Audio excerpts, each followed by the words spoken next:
My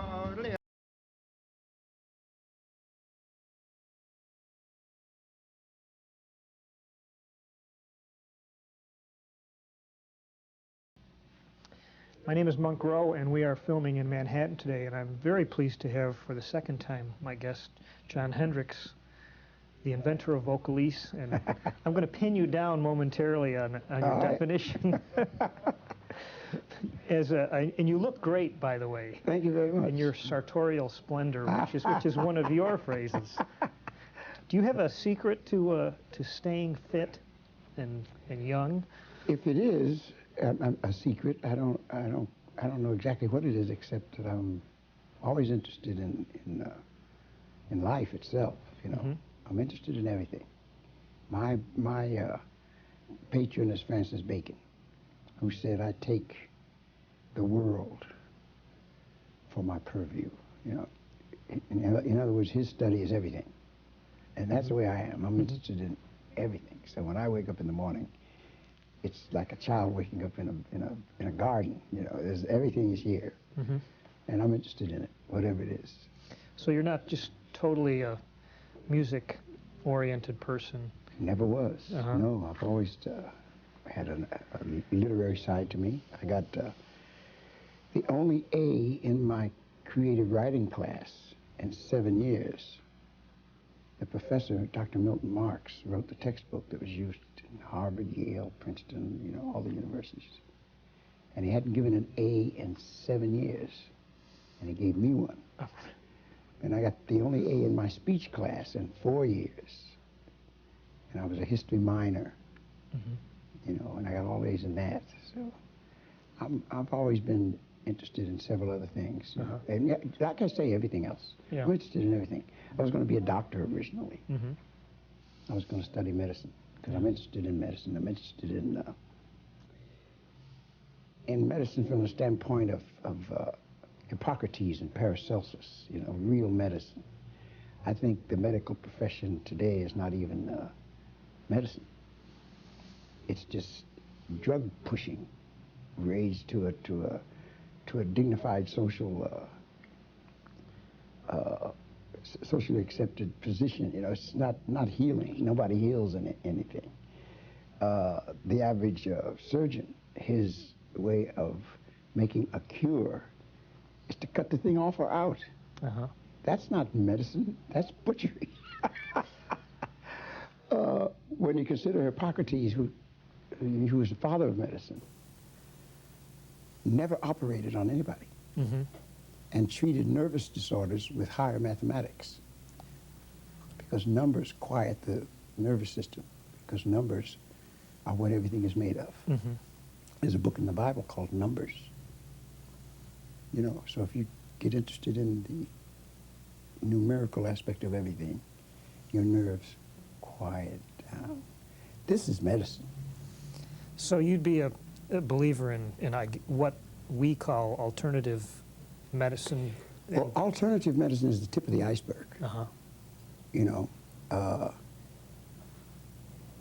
every doctor of any consequence would be a dietitian, because that's a root of all sickness. The wrong foods that we put into our bodies make us sick. And it's ridiculous to talk of keeping people healthy while you're selling them the very food that's making them sick. That's cold. Yeah. You know, medicine has got to change, and I think it will in this new millennium. I think a new millennium is a cosmic changing. It wipes out the old and starts a new structure. I think we're seeing that happen politically. You know, I called the election in England that put the Labour Party into power. Everybody thought I was nuts. I called the election in France that put the socialists predominantly in the Senate, although Chirac remains president, but he's a figurehead, because the socialists have the most seats, and Lionel Jospin runs the country. And I called the defeat of Helmut Kohl. And I'm calling the defeat of the Republicans in the year 2000. They're finished. Okay, we have it on tape now. Yeah, Yes. they're done. Yes. You know, so that whoever hears it here, they can, they can All harken right. back to that and see it.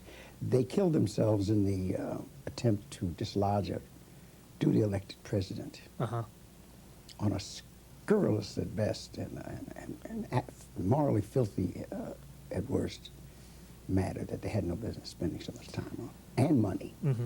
$50 million, in excess of $50 million. Right. What kind of positive changes do you see if that election goes the way you think it will in our country? Or what do you think needs to be changed?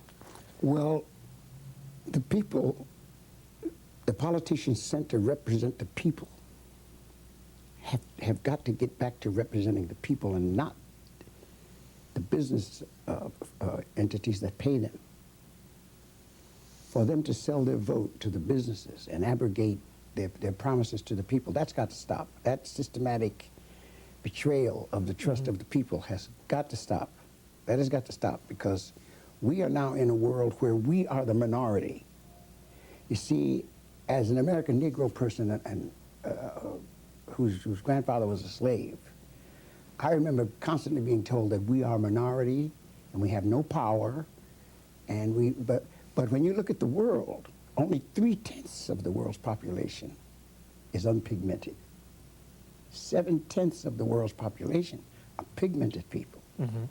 And in this so-called global society, the once dominant force is now a minority force. And that's got to change everything. We see it changing in our own country. You know, the demographics have changed. And so mankind has got to be what mankind was created to be, a brother and a sister to every other living thing. This has just got to make changes in religion. The idea of churches representing intercession between man and God, that's got to go. The churches are finished. I think this is the end in this century of all churches, including the Roman Catholic Church. That's interesting comment, because you yourself, I remember when we last spoke, was almost 5 years ago, you described yourself as a very spiritual person. Oh, yes. But it's not something that you need the church for. Well, I grew up in the church. I grew up in the African Methodist Episcopal Church. But I watched the church abuse my father, you know. They worked him until he dropped dead. They didn't reward him for the work that he did. They just used him to build up other churches. Then they would award these churches that he had built up to others who had done nothing.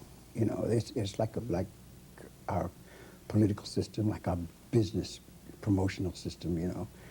And I watched all this, and so I realized that churches represent intercession between the spirit of man and the force that created him, which we may call God, or we can call it Allah, or we can call it Brahman or Vishnu, or whatever name we give it.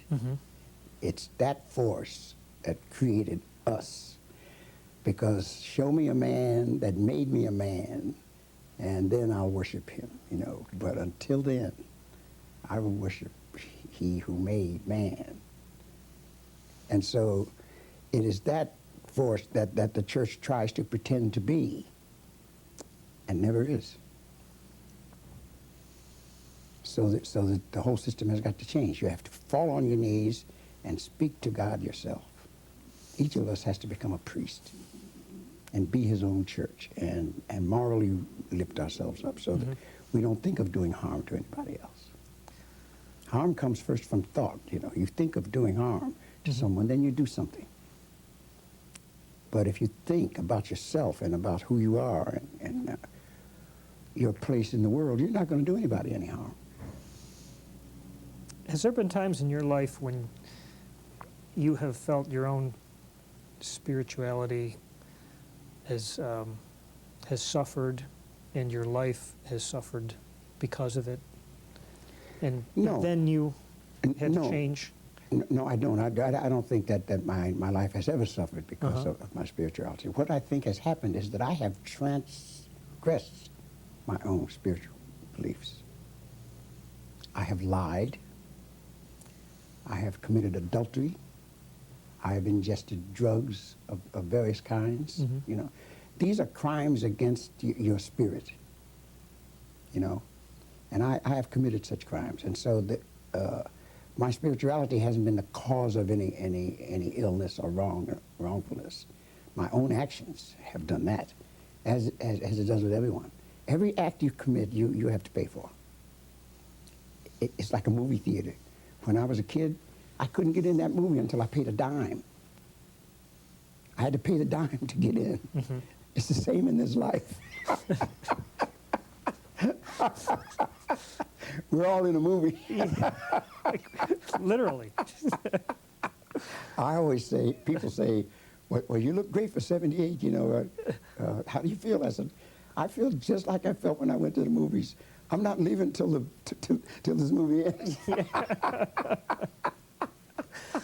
Man, I hope it's a double feature for you. Yeah, thank you. But I think that's the way life is, you know. If you're interested in life and you're into life, you live forever. Uh-huh. Because I think that, as the ancient Greek philosopher said, that we do not die, we kill ourselves. Man, as a created being, if you examine him, he's made to last eternally. There's no malfunction in the original construction of the human anatomy. The body's made to last forever. We kill it with what we do. And so I try to do as little to my body of an inimical nature as I possibly can, and I'm still working on that, you know, because I like sugar, and sugar is poison. Oh. You know, I like ice cream. Too much milk is bad for the system. You know, I'm always running up against it. Uh-huh. How come it tastes so good? I'm still about 6 years old when it comes to that. You know, with all this talk of knowledge, you know, when it comes to what you really want, you're an ignoramus. Well, you have to have a few challenges to build your character, you know, for something to work on. I suppose. Yes, well, I know that's true. Yeah. That's true. That's true. Well, gosh, I know a lot has happened for you since the last time we spoke. You just finished an engagement with Annie Ross. Yeah. At the Blue Note. Yeah, that's a phenomenon. I'm very happy I lived to see, because being in show business, you know, since 7, there are things that you see that you expect to see. You know, you expect it. If you do well in your act, people will give you applause, and they'll love you, and they'll want you to come back. This you expect. But I never saw what happened when Annie Ross and I got back together. Mm-hmm. And that is, the minute we were introduced and walked on stage, the whole house stood up and applauded for 12, 15 minutes, you know. Oh. And I never saw this in my whole life. This was quite something. And I still am at a loss to say what it is, really, because I don't want to overpraise what is happening, but I don't want to underpraise it either. Mm-hmm. You know? I think it's a validation of the fact that in creating words for big band arrangements, which is what Leonard Feather dubbed vocalese, I stumbled upon a new cultural art form. Mm-hmm. And this attitude of these people who stand up when we walk on is validation of that. It gives it its bona fides, you know. You did something. Right. You know? Sure did, and it lasted. I mean, that music has been out there for some 40 years now, mm-hmm. and hit on different generations. Yeah. And I think when people responded to the quality and the longevity of it, and thus that kind of ovation. Yeah, and I was also heartened and kind of amazed, you know, because it both exhilarated Annie and me, but brought to my attention something that I try not to pay much attention to, which is age. The fact that I was entertaining 3 generations. People came with their grown sons and daughters and their children's records. They all had the albums. Oh. Here's 3 generations looking at us. Grandpa and Grandma, who were the big hardcore fans 40 years ago. Their sons, 24, 25, out of college, you know, with their wives and their kids with the albums. And I said, how old does that make me?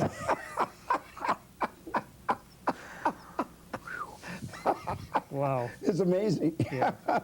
You know, it really takes your breath away. It starts you to thinking, good Lord. You know, that's quite something. I think that's really interesting. Well, you know, Duke did that too. He told me about that. Mm-hmm.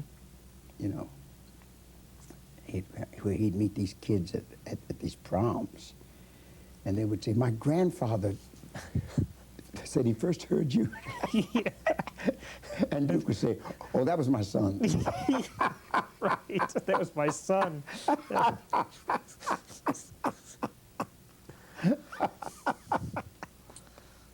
Well, when you look at in jazz history, there's a small number comparatively of real innovators. There's people that build on the innovations. And, Yes. you know, I think that you're one of those small number of innovators, and gosh, you can take a great deal of pride in that. Well, it's delicate for me because you must be aware. You must be aware of egoism. You know, egoism is it, or is it egotism? I don't know if there's a T in there or not. You know, and I'm an English major. I should know.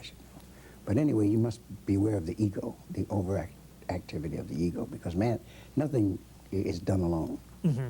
You know, if it hadn't been for King Pleasure, for Eddie Jefferson, for Annie Ross's Twisted and Farmer's Market, which were done before Lambert Hendricks and Ross, I would not have had the road sign to point me towards lyricizing orchestral versions of things.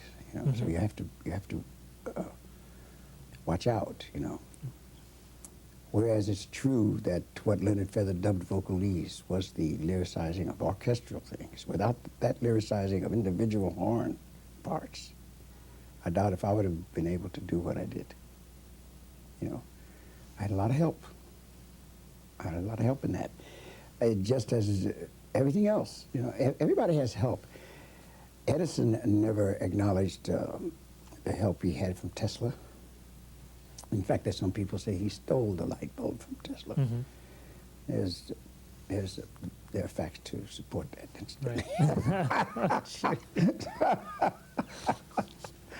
But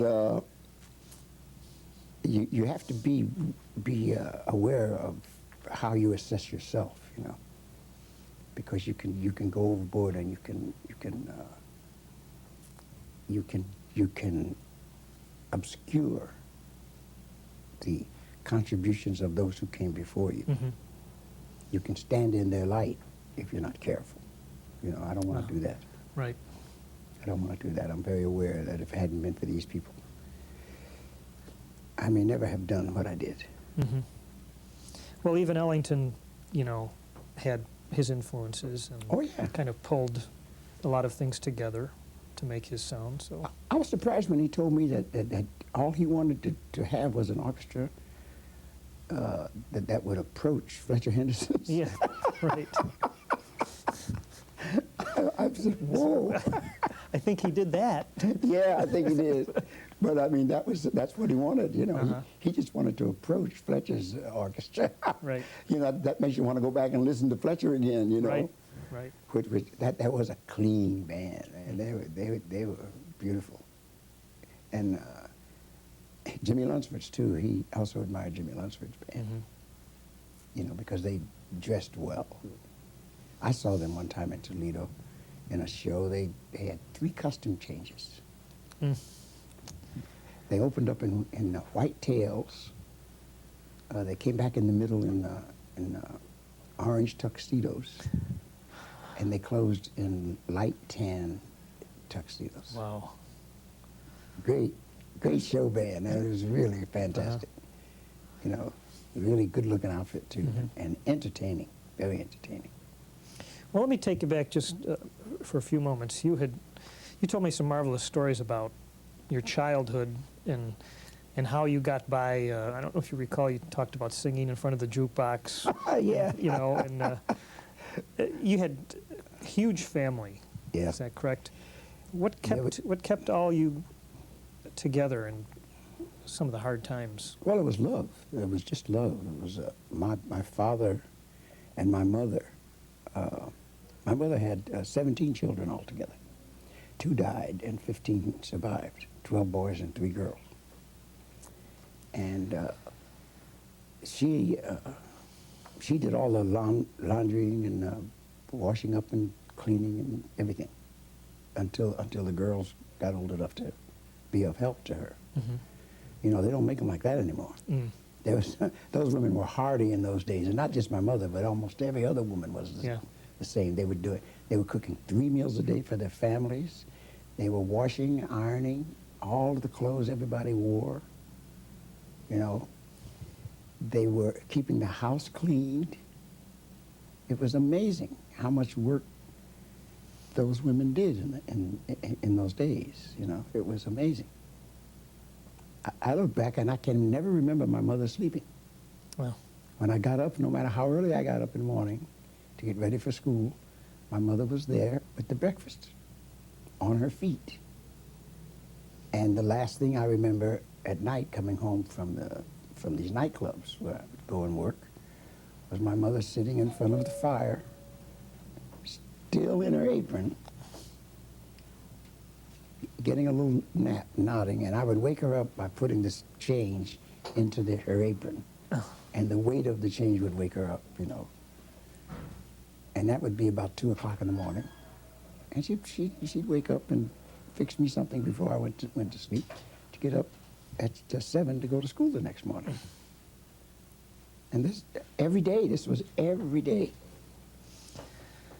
So you were, that's a great story. You were playing as a young man, I mean, not even in your teens yet, or were you what, in your... I was about 11, 12 years old. What kind of work were you able to do or allowed to do in the clubs? Well, I used to, I worked for the local gangsters. You know, the Licavoli mob ran Ohio and part of Illinois, and the Purple Gang ran southern Michigan, Detroit area. So Michigan was wet and Ohio was dry. So the Licavolis would run liquor down from Michigan into Ohio, into Toledo. And they had this place called the Chateau La France, which was a nightclub that featured a floor show with Art Tatum and me. And I was 11, you know. And the guys that ran the liquor, that rode shotgun for the trucks, one Packard convertible in front and another one in the back. With 2 guys in front, 2 in back with sawed-off shotguns. They would drive into the back of the club, and we were not allowed in the front of the club. You know, Art Tatum and I could entertain the people, but then we had to go back into the kitchen area. And back there it was rougher, you know. And beside the door there was a barrel. And I wondered, what was that barrel, you know? Oh. So these guys would come off a run and they'd drive this car back up at the back, park it under the trees out there, and come in the back door, and with these big overcoats on and the big Borsalino hats, you know, and they'd pull these sawed-off shotguns out from their coats and put them in this barrel. And I'm watching this. I couldn't believe it. It was like watching a Warner Brothers movie. Here we go. You're still in a movie. Yeah. Well, to me, everything's a movie. Yeah. You know, and I was fascinated. I couldn't believe it. And they would come by where I was standing, you know, and they'd say, "Hi, kid," and they'd rub my head, you know, and it was so demeaning because it was like the actual statement was, "You can always rub a nigger's head for luck." Oh. Wow. that was the, you know, that was the prevailing statement. So when they did that, I'd get so mad, you know. Yeah. And then they'd put something in my hand. Uh-huh. And then when they went, I would be angry, you know. I'd look at my hand, and there's $10. That would feed my family of 15 for a week. So I'd get a lot less angry. I became philosophical through going through things like that, you know. I would get angry, but then I would say, "Hey, if they didn't do that, Yeah. you know, what would you do, you know?" Was it a point of conversation in your family that John is working in a nightclub? Oh yeah, Johnny was able to earn money in nightclubs. My father never saw me. My mother never saw me because they sold liquor in nightclubs, and they would never go. But I sang in banquets at times, and then they would come. I see. And they would see me. But my father won a car in the 30s when nobody had a car, and wouldn't go into the movie house to get the car because that's forbidden in the Bible. I'm not following you on that. Well, places of amusement Uh-huh. are forbidden for the followers of the Word Okay. to go to. So in order to get the car, he had to go there and present the ticket, Oh, and he wouldn't go. you wouldn't do it. He would not go. And one of my brothers was older, you know, 22 or something. He says, "That's stupid." And my father knocked him down. He said, "Get upstairs and go to bed." He says, "I'm a grown man." He says, "You're in my house." Guess he had his priorities Oh, yeah. in order. Oh, he was something. I saw him stand up to a sheriff down south with a gun on his hip during the days when there were people being lynched every day. Mm-hmm. And he physically pulled the sheriff up out of his chair. For an insult? No, he had pushed us off of 2 wooden planks into the mud because this guy wanted for he and his wife to pass. And so my brother and I stood on one of the planks and to let them by. He said, "Get off this sidewalk, you know, get all the way off." You know, I said, "Well, why? There's room for you to pass." He says, "Oh, you're one of them smart niggas." Huh? I was visiting them from Toledo, down in Kentucky. So he went and got the sheriff, and the sheriff pushed us into the mud. So we went home and told our father, and he took us down, went to the sheriff's office, and said, "Sheriff, I want to talk to you." And he says, "Yeah, Reverend, just a minute." And he kept writing, you know. My father stood there about 5 minutes, and he said, "Sheriff, I want to talk to you." He says, "I heard you, Reverend." He says, "Just wait a minute." You know. So my father picked him up. My father was a big man and stood him up. And the sheriff was startled, you know. And we're waiting for him to reach for his gun or something. And he says, "All right, what is it, Reverend?" And my father says, "Don't ever put your hands on my children." And the sheriff says, all right, Reverend." That was unbelievable. I couldn't understand that. How could he do that? But he did it, Yeah. and it went smooth.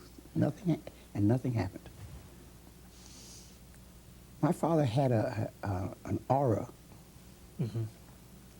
and an authority about him that people immediately respected.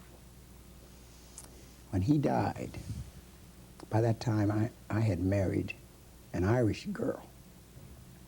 When he died, I took my wife to the funeral. And when I drove into town, the town was buzzing, you know, because it was in Kentucky. And they stopped me a couple times and said, "What y'all doing here, boy?" And they're looking at my wife, and I said, "I'm John Hendricks. I'm here for my father's funeral, Reverend Hendricks." And they said, "Oh, Reverend Hendricks, okay." And I went to the funeral. It was incredible. And at the funeral, half the town was there, and fully a half of the people in the church were white people. That's how respected my father was. And I remember sitting with him one night, and there was a local white preacher who used to come over in the evenings and sit and talk to my father. They would be sitting in these rocking chairs on the porch. And one night, you know, the preacher says, "Well, Reverend," he said, I just wanted to discuss something with you." And my father says, "What was that?" He said, "Well, I just can't help it." He said, "I just feel that my people are better than your people." And, you know, the rocking kept on, you know, and I'm waiting. And my father said, "Well, Reverend," he said, "do you believe in God?" And so the white preacher said, "Well, you know I do." And my father said, "Well, then, what's your problem?" And the rocking kept on. And not another word was spoken. And I said, "Whoo!" He got right to the heart of the matter. Because that's the key to what we still talk about a problem. There is no problem. There is no racial problem if you acknowledge God. Because if you acknowledge God, then you're looking at another child of God. So what are you talking about? If you're going to separate from that other child of God because of this mythical term you have here, you are acting in an ungodly way.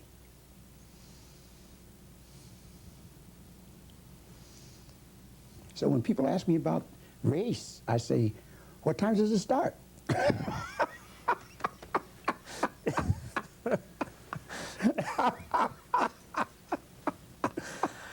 Oh, well said. Well, that's it. Yeah, you know, there's no such thing. You know, there's just mankind. That's all there is on this planet. You will only find mankind. That's it. That's the highest form of life you're going to find here.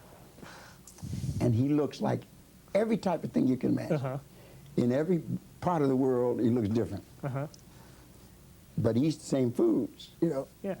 And he has a way of wrapping the meat in some kind of a dough, you know. That's called a tortilla or a blintz or a crepe, you know. Yeah. But it's still wrapping meat in dough. Everywhere you go, you know, he does this, you know. He had a big box of crayons, you know. Exactly, exactly. You know, this is ridiculous. There's paying attention to this problem. I believe if you talk about the problem, you are the problem.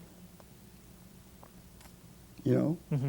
And you see these well-meaning people, I'm sure, you know, talking about race. They are the problem because they have separated man from man.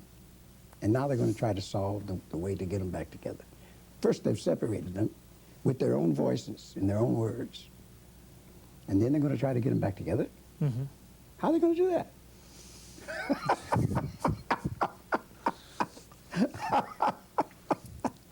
They create an insoluble problem. You know? Yeah. When all they have to do is treat everybody like they would want to be treated themselves. Just like Christ and everybody else said, you know. It's that, and then they'll be the first to tell you, "Oh, it's very complex." It's complex because they have this evil in their heart that they have no intention of getting rid of. That's the complexity. It's not complex. It's simple.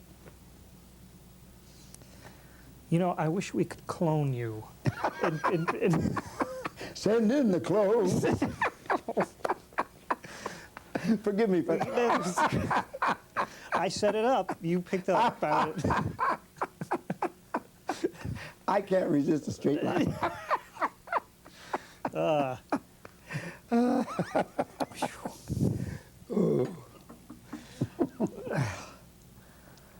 Well, you had mentioned Detroit, and seeing Diz and Charlie Parker there, and didn't Charlie Parker tell you to pursue music or something like that? Well, we had this bandstand conversation. I think we covered this in our last interview, but I'll go over it again. I'm not sure. We had this quick bandstand conversation. I had all his records when I came out of the Army. I had heard Salt Peanuts on the ship. I'd won $300 shooting crap on the boat, and I had heard this record from the ship's radio room. I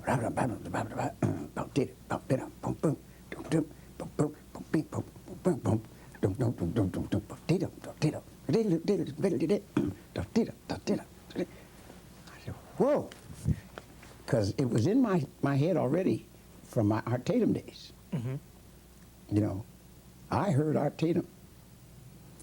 So I ran up to the radio room and I said to the guy, what's that record you just played? Because by that time he's playing something else. He said, I don't know, it's down there on the floor. And I looked down, the floor's covered with records. So I said, what kind of a label was that? He said, it had a red label. So I looked down there and found this Musicraft red label thing called Salt Peanuts. I said, hey, is this it? And he was talking on the radio, and then he said, yeah, that's it. That's Salt Peanuts, Dizzy Gillespie and Charlie Parker. So I gave him $25. I said, play this for the next hour. Oh. And so he played this record, drove everybody crazy on the ship. People came up to the radio, what the hell is that? Play something else. So, forget it, man. I got 25 bucks to keep doing this. But I couldn't believe that. And so I said, whoa, man. So when I landed in Baltimore, I immediately went to the nearest record shop, and the guy told me where I could find Bird and Diz's records, you know, because they weren't sold in the respectable music shops. You know, you had to go to the little dedicated jazz people, you know, to buy these records. So I bought as many of them as I could get my hands on. And I bought anything that had to do with bebop. And I bought Dave Lambert and Buddy Stewart, you know, because they had it at that time. You could go in the store, you go to a little booth, and you could play the records to see if you wanted to buy them, you know. And I bought everything I could get my hands on that had to do with bebop. I had a whole cardboard box full of these 78s. And, you know, because when I heard that, I heard what I had heard when I was 14, 15 with Art Tatum. Mm-hmm. You know, I worked with him for 2 years at the Waiters and Bellman's Club. And Art was the father of bebop. You know, the chord substitutions and the speed with which he played and the tempo changes, you know. Especially the advanced harmonics, 9th and 13th chords, you know. I had heard all that then. So by the time I got to Toledo, I was the only cat into that. Everybody was where we had left off, you know, Lunsford and Basie, Ellington, they were still there, you know, but I was into this. They said, what is this stuff, you know? And I turned a lot of musicians in Toledo on to bebop, you know, because I'd invite them over to listen to my records. So when Bird came, somebody, it was my first wife. She said, you know, my husband scats, and he'd like to scat with you. So Bird said, yeah, we'll send him up, you know. So I went up, and they were doing The Song Is You, and Kenny Dorham had just replaced Miles. So Bird had finished playing. And he told me, you know, so then I scattered. I scattered about 10 courses. But I didn't know when to stop. I was looking for a place to stop. Someone jump in here. Right. So finally I said, that's enough, you know, you better stop, you know. So I quit. And Kenny Dorham got up from his chair next to Bird, and he was starting to play his solo. And I started to leave the bandstand. And I felt this tug on my coattail, you know. Mm-hmm. I'm trying to leave, and I look, and there's Bird. He has a hold of my coattail, and he says, so I turned back. You know, I've been in show business all my life, so I, you know, it made it look like I just changed my mind, you know. Right. Because of the audience, you know. Yeah. So I turned back, and he says, you know, sit in the chair next to him. So I sit there, you know, Max is playing, Curly Russell is plugging. The piano player was Al Haig. He's chording, you know, and the music is going on. And Wesley's blowing, you know, Kenny's soloing. And so Bird is looking out at the audience, you know, and I'm over here, and he says, hey, man, what do you do? I said, I'm a law student. And he looks at me. A law student? I said, yeah. He says, man, you ain't no lawyer. I said, oh, yeah, what am I? He says, you're a jazz singer. I said, so what do I do about that? You know, I'm condescending to him. I'm humoring him, you know. And he says, well, you got to come to New York. So I thought, New York, 13 million people. A million people a day pass through there. Mm-hmm. I said, I don't know anybody in New York. He says, well, you know me. I said, well, where will I find you? He said, just ask anybody. So I figured, you know, to myself, I said, this guy is nuts. Yeah, I said, this guy is nuts. And so then I get up, you know, to leave, and I said, you know, thanks. He says, not at all. He says, you know, when you get to New York, look me up. I said, okay. And I was trying to get out of there, you know, so I got off the bandstand. My knees were shaking, you know, and I was thinking, what kind of cat is that, you know? Just ask anybody. Whoa. So I forgot it. Because I was into my studies, and I was into local politics at that time. You know, I was attracting a lot of attention from the local politicians because I was getting a 3.5 average. I had the highest grades in the pre-law college. So they were all tapping me for going into politics and all that, you know. So I was busy with a lot of stuff, and I was trying to make a living, and I had a son by that time, young boy. He was 3 years old. So I'm trying to support my family, and I didn't think about anything like what he said, you know. So 2 years and 4 months went by, and I got involved in the local legal scene around there, and found that it was very racist, you know. And they were not going to put me in the position that I had earned. Mm-hmm. By getting the 3.5 average, the highest grade, you immediately inherit the job of juvenile state probation officer. That's the way it's been awarded for 20 years previously. The highest graded pre-law student got that job. So when they awarded it to me, it meant that I would be on a social equal with all the juvenile court judges and their wives. And my wife was Irish. And this is 1948. And that is not done. You know, but I never paid any attention to those things. I truly never paid attention to any of that stuff. You know? So here I was in this situation where they'd sent a guy to my house. And he told me, he says, John, you got to withdraw your name. Oh. I said, why? I earned it. Are you kidding? I earned that. He said, look, if you insist on this, they're going to lean on me. And you know I got a wife and 2 kids. I said, okay. So I said, that means I'm not going anywhere in Toledo. Well, however brilliant I am going nowhere in that society. That's the notice they served on me. So I had been singing at night. You know, I was singing, playing drums, and doing very well at that too. So I said, I think I'll go somewhere where I'll have more freedom. So I figured maybe I'll go to Canada. That's the end of the Underground Railroad. You know, it's much more liberal there. That'd be a good place for my family. So I went to the Canadian border. They asked me, did I have $1,000 in cash on me? I said, no, I only got 300. They said, well, you have to have 1,000 if you're going to immigrate into Canada. I said, I don't have 1,000, I have 300. They said, well, you can't do it. So they turned me away at the border.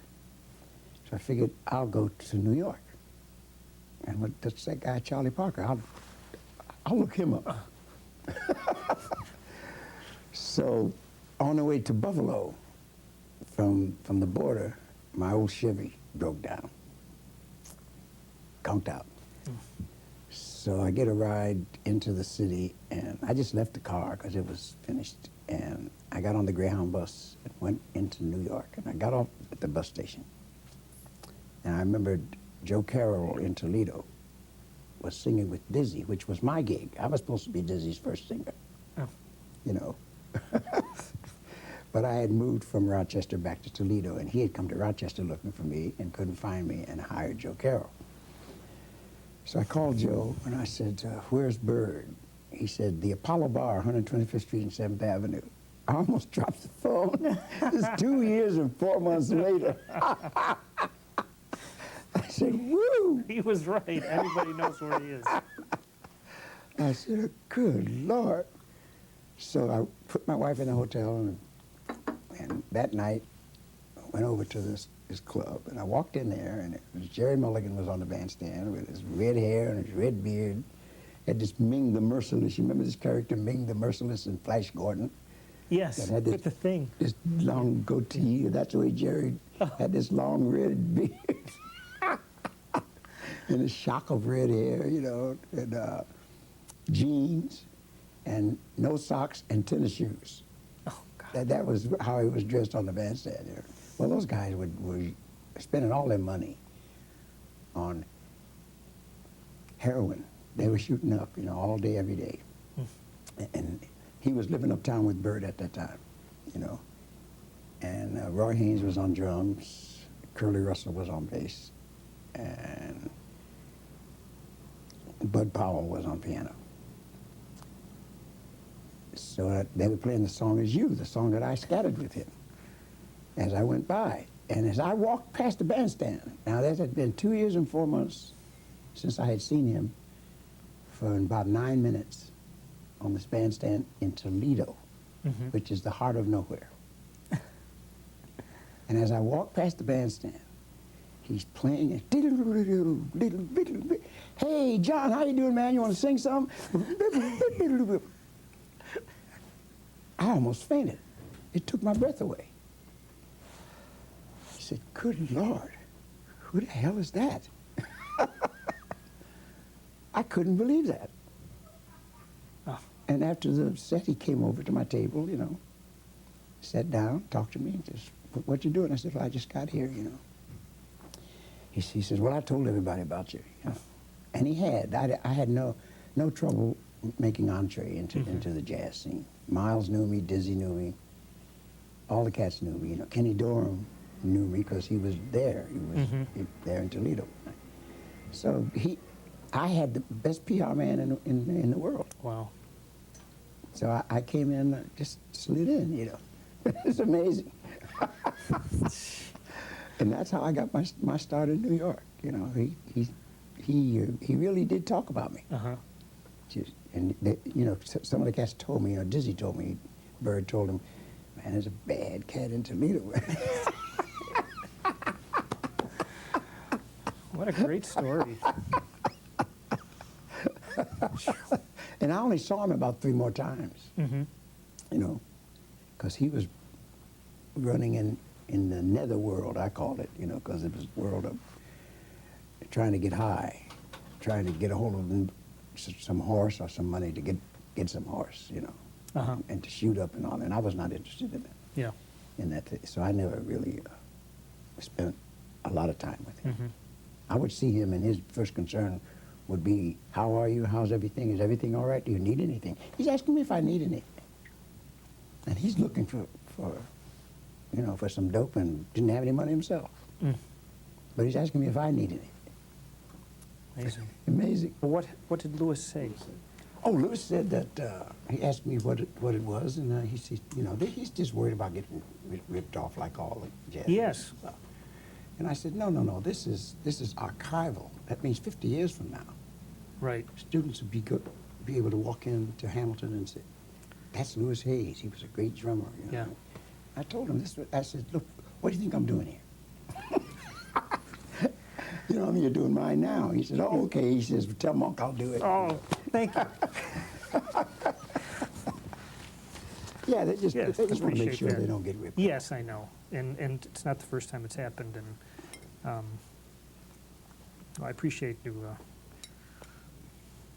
being my Charlie Parker. Ken Burns' show is coming out Yeah. this year. I'm in that. Great. Yeah, they came to my house and taped all day. It was great. He's a beautiful guy. What a gift to television that guy is. I guess. Wow. And what a spirit. His Civil War is the first time they ever told the story of the war from the standpoint of what it was really about. It was about, are you going to hold slaves or are you not going to hold slaves? That's what it was about.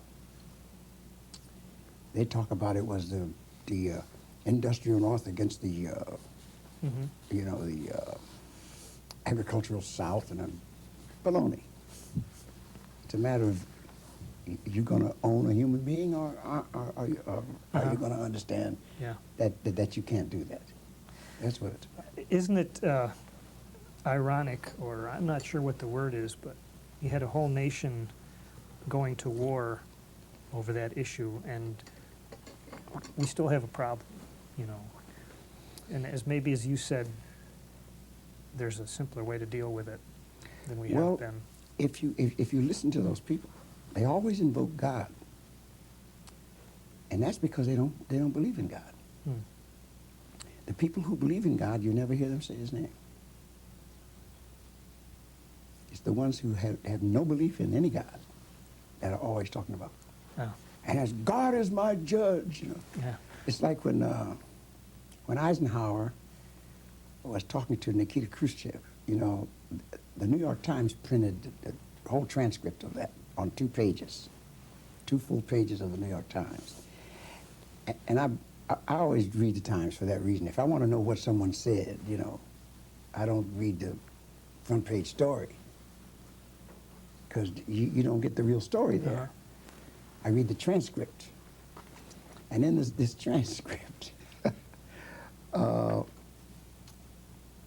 know, Khrushchev said, well, you know, you've been lying to us. You said you didn't spy on us, and we shot down your U-2.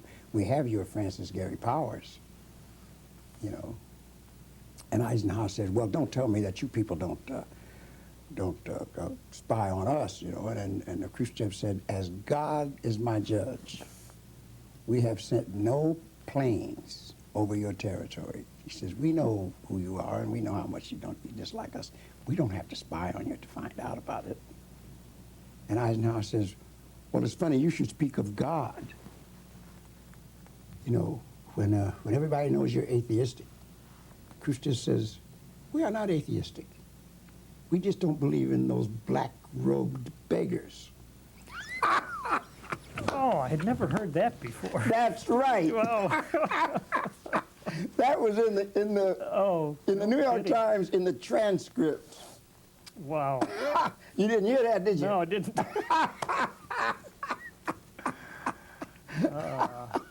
He says, as God is my judge, I said, well, you don't believe in God. He says, we do believe in God.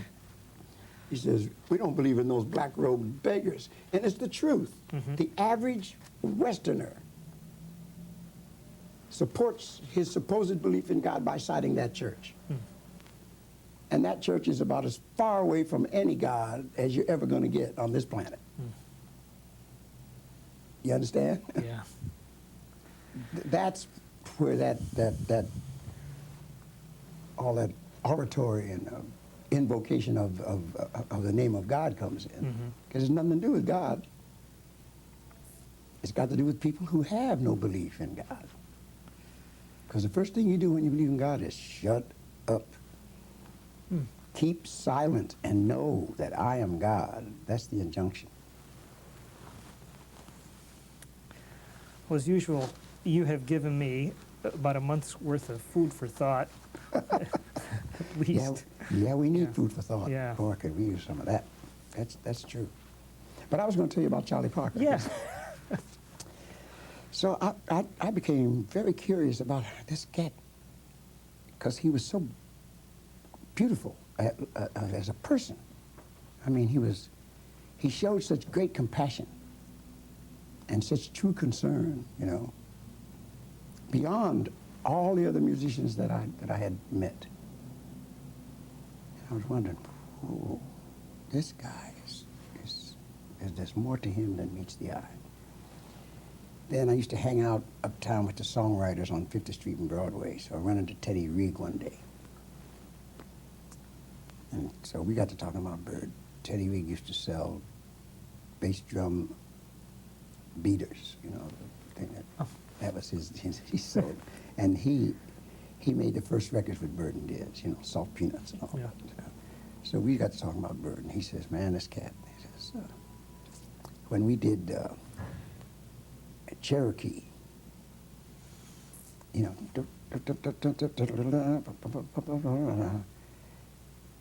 let's see.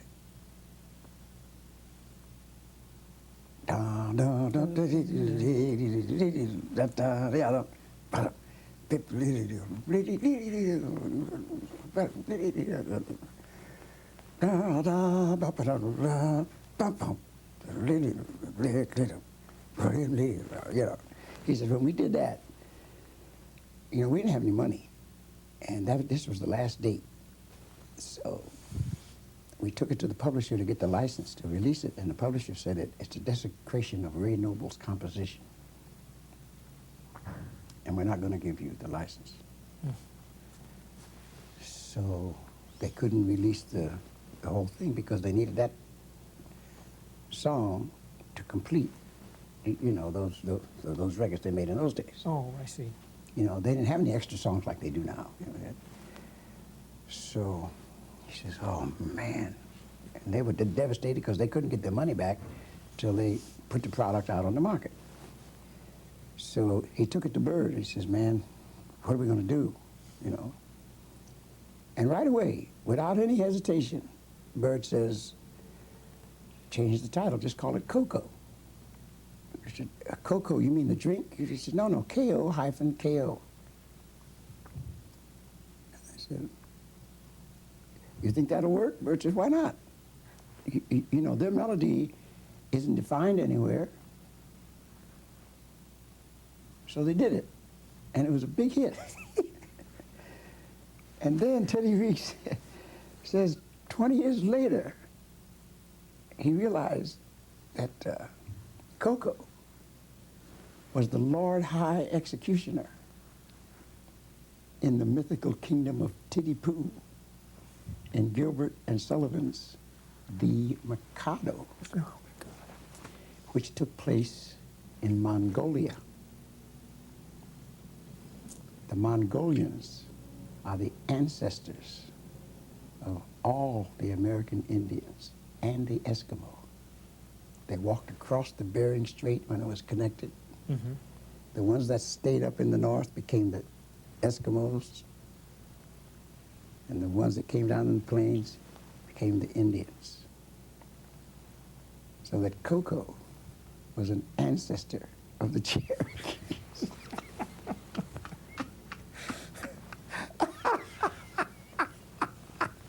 Anthropologically, Yeah. you know. Right. And Bert knew this right away. I said, what a mind. Yeah. What a mind. This guy,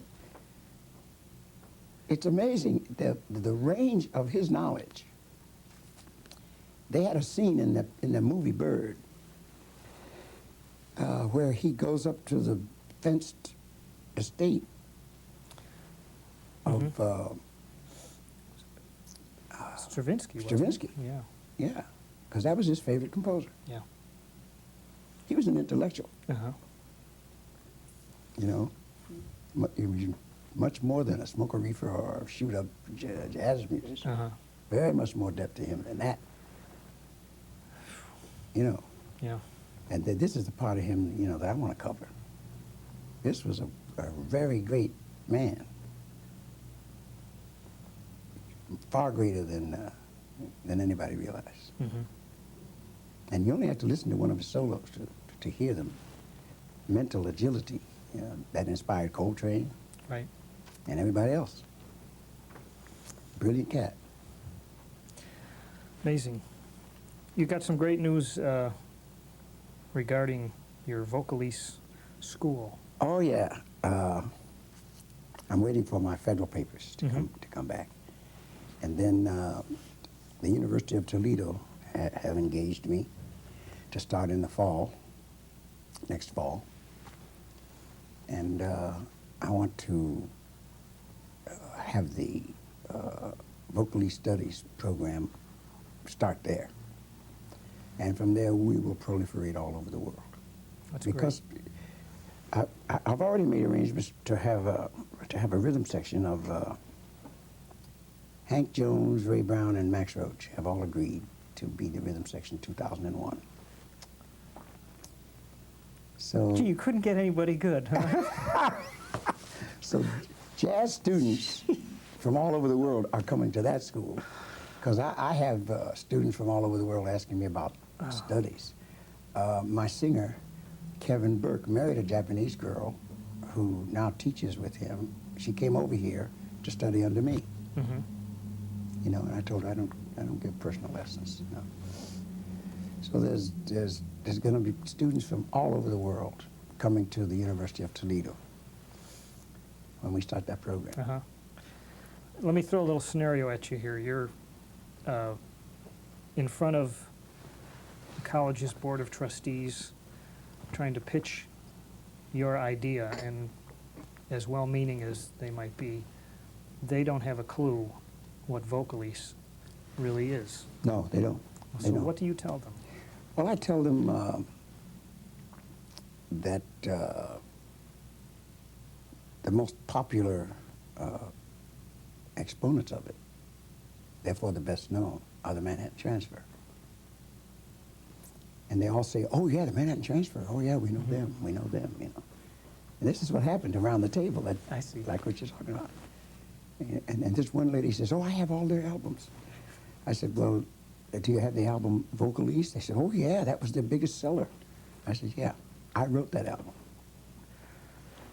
And everybody looks around. And then they say, I say, and then I tell them the story of the formation of the Manhattan Transfer. Their idea was to be a group like Lambert, Hendricks, and Ross. Mm-hmm. That's why I helped them. That was their aim. I met Tim Hauser in a taxi. He was a taxi driver. Oh. And I got in his cab with my brother. And he says, I know you, you're John Hendricks. I said, how do you know me? He says, I know you. He said, my name's Tim Hauser, and my girlfriend Janice Siegel and I live in Brooklyn, and we're going to start a Lambert, Hendricks, and Ross type group called Manhattan Transfer. I gave him my card. I said, anytime I can help you, let me know. And that was how they started. I said, so that's what Vocalise is.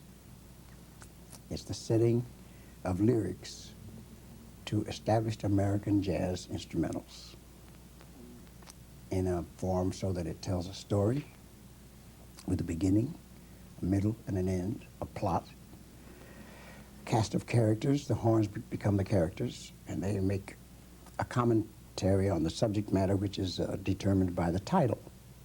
Mm-hmm.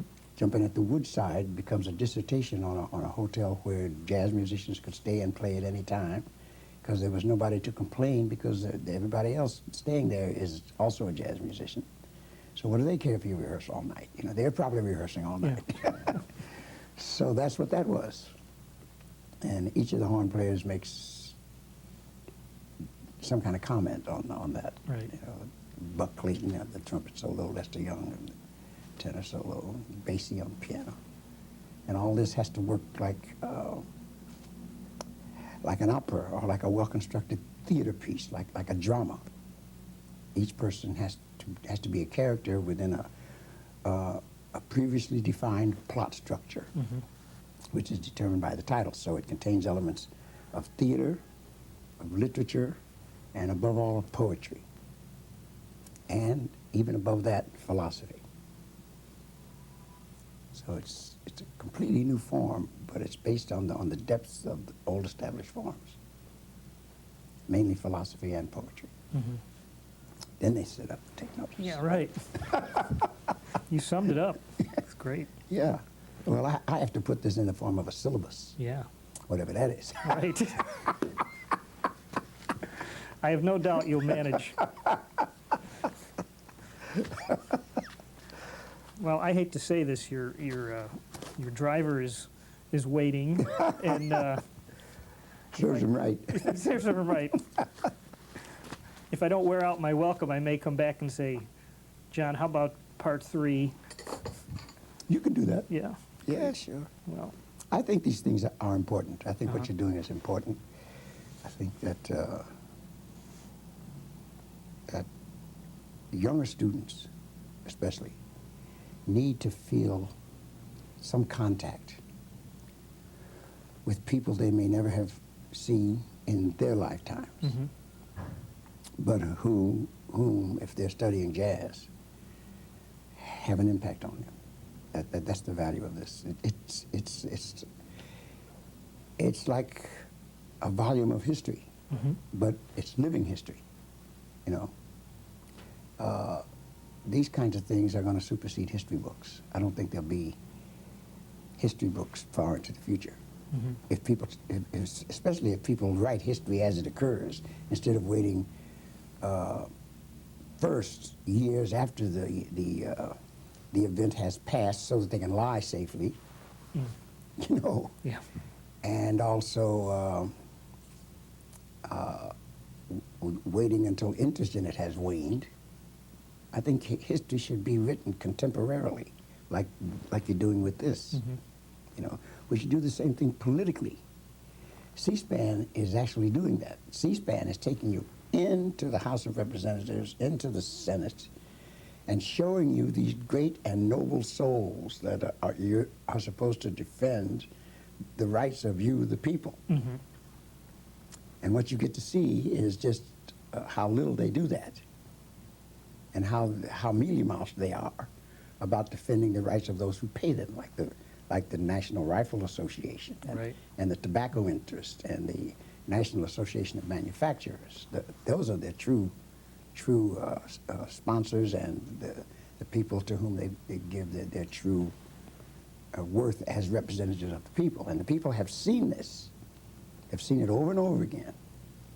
They've listened to Orrin Hatch try to justify the fact that he is humane enough to run for president by citing the fact that I have many Jewish friends. I have this 92-year-old lady who is who's a Jewish lady, is a very good friend of mine.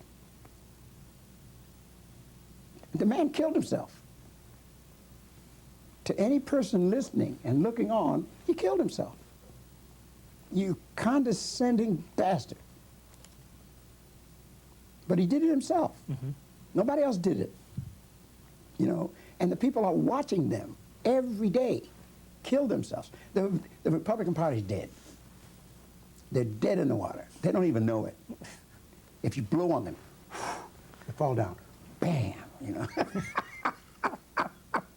They are so decrepit, so inhumane, so out of touch with where people really are at. People who suffer from racism don't even want any more of it. They're saying, come on, man. You know, these kids today, man, they're saying, hey, come on, man. Come on, let's get together. Let's go. You know, they're transcending all that stuff. That's garbage. That stuff is finished, you know. But these people still think there's nobody looking at them, there's nobody listening to them, you know. Look at Pinochet. Pinochet would have gotten off. The English lords would have let him off. They had no documentary information. So what did they do? They punched up Uruguay on the internet, and there came all his crimes. The internet has abolished tyranny. Tyranny's finished. It's done. Because everybody will know about it. Everybody will know about it the minute you think of it.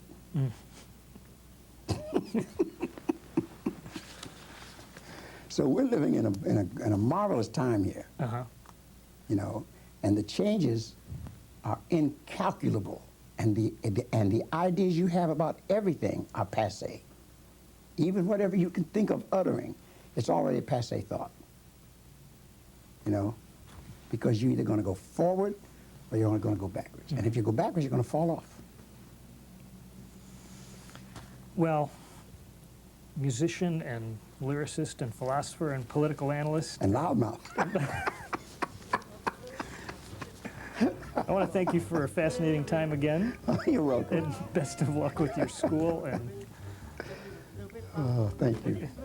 Great. Thanks.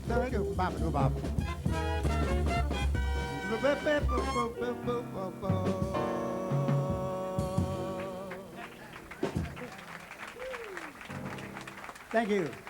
Benny Golson, Wynton Marsalis, Red Holloway, Al Gray, Mark Elf,